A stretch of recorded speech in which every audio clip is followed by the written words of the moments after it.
Hello, gorgeous. Welcome to HG Radio, everything beauty, cancer, and inspiration. Here is your co-founder and host, Kim Becker. Hello, gorgeous, and thank you for joining us today. I'm your host, Kim Becker, and this is Hello, Gorgeous, everything beauty, cancer, and inspiration on Society Bites Radio, social interaction for the mind and soul. This episode is brought to you by Amplified Marketing Group. They specialize in affordable mobile solutions that will get you noticed and help you retain customers.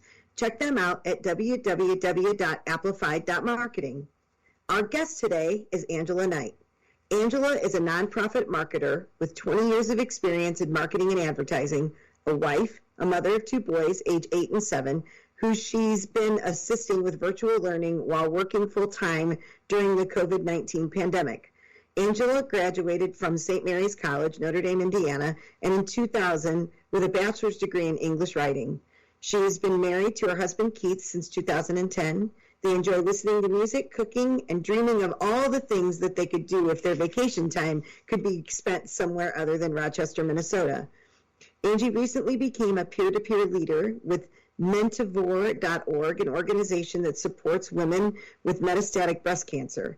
She is gearing up to start a new support group with fellow Thriver, Leslie, for women with stage 4 cancer who aren't necessarily avoiding hard talks and practical matters like end-of-life decisions, but who are not consumed by it or ready to focus on it at all. Anyone who is stable or more stable than not might be interested in getting in touch with her about this new group. She is excited to hold meetings at a time of day that's friendly to those with working hours or school-age children, sporting events to work around. She is also excited to get involved more with advocacy and awareness programs.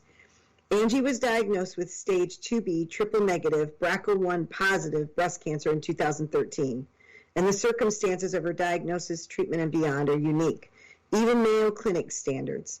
Angie is the subject of National Institute of Health abstract, and if that's the greatest amount of notoriety that she achieves, she'll take it. She has pleaded with God to make known to her the greater purpose for which she is still alive today, and she likes to think that the medical abstract and the doctors behind it saved her numerous lives because of her circumstances. Angie has learned a lot in a very short amount of time. She's dealt with dual providers, learning how to become her strongest advocate, and is constantly urging others to do so. She is excited to share with us the subtle art of inspiring others and being inspired by trauma. She says that you can be a hot mess and still impress. Hi, Angie, and welcome to the show. Hi, Kim. Thanks for having me. Oh, my goodness. Thank you. Thank you. You are such an inspiration. I love being able to share stories like yours, because you, even though we're still going through it, you're on the other side of things. And I think that women that are newly diagnosed need to hear stories. I mean, your story is incredible of everything that you went through. But I love being able to share that, because that's what inspires women that are just starting out on this journey. You make them realize that no matter what comes your way, you can defeat it and you can get through it. Yeah, I think that I have a message that really will help those that are newly diagnosed, and also those that are not newly diagnosed. But yeah, I'm very grateful and pleased to be here and to share some of my story with you. So tell us a little bit about your particular experience with cancer. Like, when were you diagnosed, and what was unique about your diagnosis? Well, I know I'm not the only one out there to have experienced this, but in February 2013, I found I was expecting my second son, just 9 months after delivering my first son, and that was quite overwhelming. Until I found out that I had stage 2B breast cancer. So just 1 month later, everything was a blur. I mean, things seemed to happen at such a rapid pace. And I had to have my husband and family near to absorb the information that was coming at me. After my biopsy, I was gearing up for the worst and hoping for the best, but everyone else felt like it couldn't be cancer. I mean, I had just turned 35. I have a couple observations about early stage cancer I'll share later on, but one lesson to share with my diagnosis and staging. At my initial visit with an oncologist, it yielded a report that indicated a tumor at stage 1, only 1 centimeter. A couple weeks later, one of the nation's top hospitals was discovered to be triple that size. So please, please, please get a second opinion or third opinion. Make sure that you feel comfortable with your provider. And as for my treatment, I sailed through chemo, losing only my hair, experiencing some mouth sores and needing a blood transfusion not long before I had my Hello Gorgeous makeover. Well, that took me to the end of June. But again, it was such a rapid pace at which things were flying at me. It was really a lot to handle, and I just kind of went into this mode where everything was like practical. I was dealing with it with humor, but also just almost looking at myself as a case study, and it kind of helped preserve my psyche, I think. But yeah, that took me up to the end of June, and it was quite a year. I remember I had met you first before your Hello Gorgeous makeover because we had helped you with a wig. And I remember after meeting you that day, and it was just such a unique situation that you had been diagnosed with cancer while you were pregnant. And I was behind the chair at the time as a stylist, and I had a doctor that was one of my clients. And I remember saying to her, how can this be? Like, how can you go through cancer treatment while you're pregnant and making sure that that baby is okay? And, she explained to me about how, the chemo molecules are so big, and, there were all of these things, but, I was just so dumbfounded. Like medical, the research is so important, and the medical marvels, which you are, like not only did you survive, I think that your child, about the child surviving as well, which was just, it's absolutely incredible. So, as I recall, something else pretty big happened that year. That you were diagnosed. Can you briefly tell us what that was and how it affected your health and your outlook?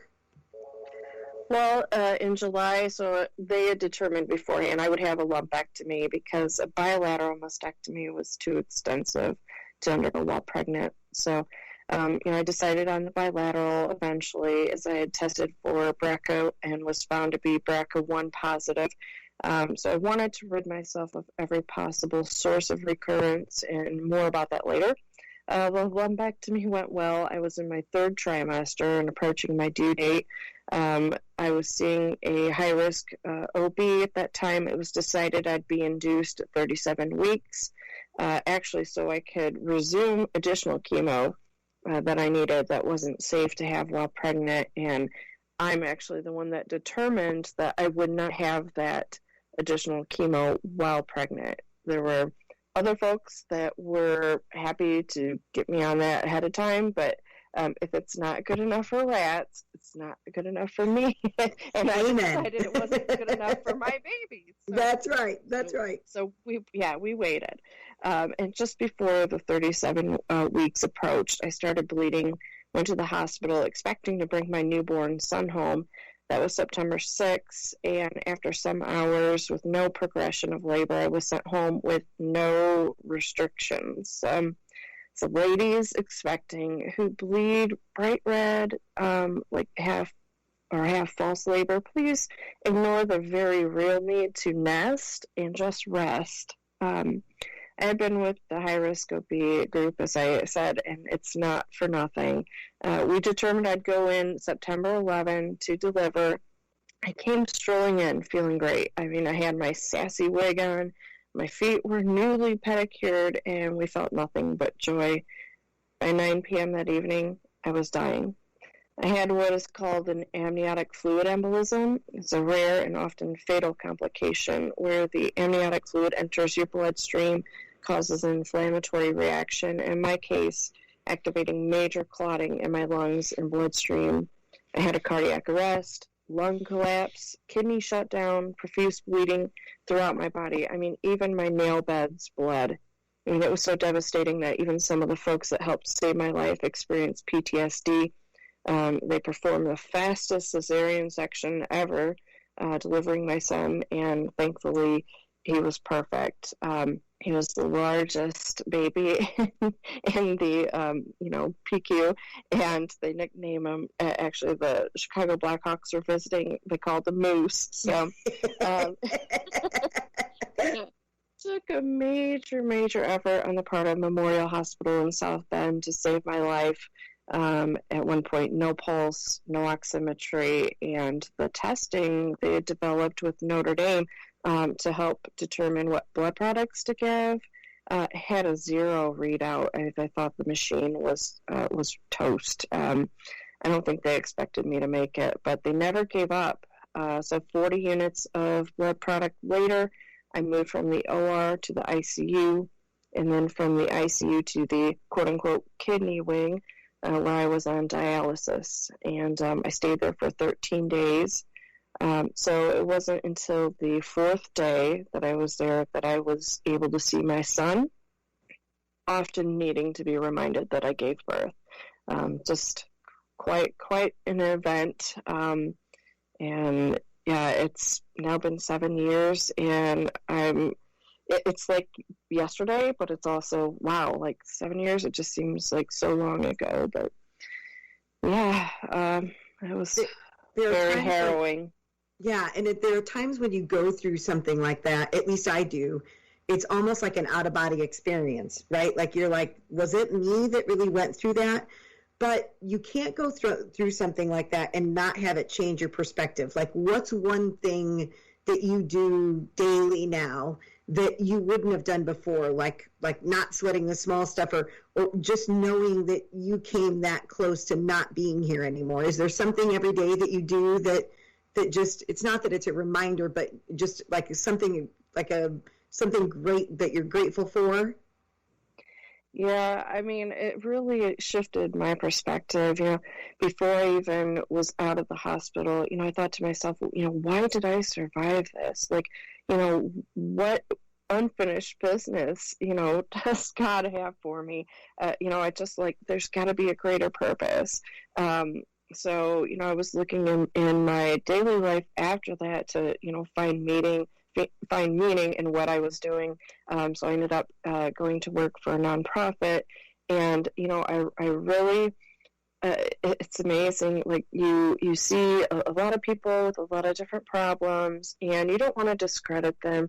Like their problems are big to them, and I get that. But I can look at some of those problems and be like, well, that's not an issue.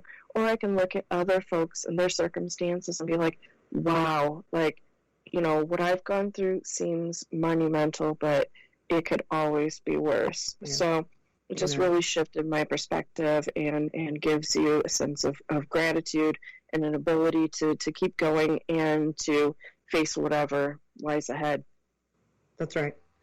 So you were given a clean bill of health by a major education hospital and a local oncologist, and then what happened in 2017? Well, considering that amniotic fluid embolism is about 1 in 40,000 chance, I should have known that 1% chance for me recurring was slim, but not out of the realm of possibility. In April 2017, I had an intense, stabbing, lightning-like pain in my chest on the right side. Had it been on the left, I would have called for an ambulance, thinking it a heart attack. My family doctor happened to have an opening at 11 that morning. I went in. Thought with all the surgery I had had, from 2013 and to 2014, and with radiation, that perhaps this was costochondritis, So some pain medicine was prescribed. The pain didn't subside, though, so more tests were ordered. I remember the visit taking much longer than I thought normal. And before I knew it, I was being told that I had a 6-centimeter mass in my chest. Took a while for tests to figure out if that mass was, inside,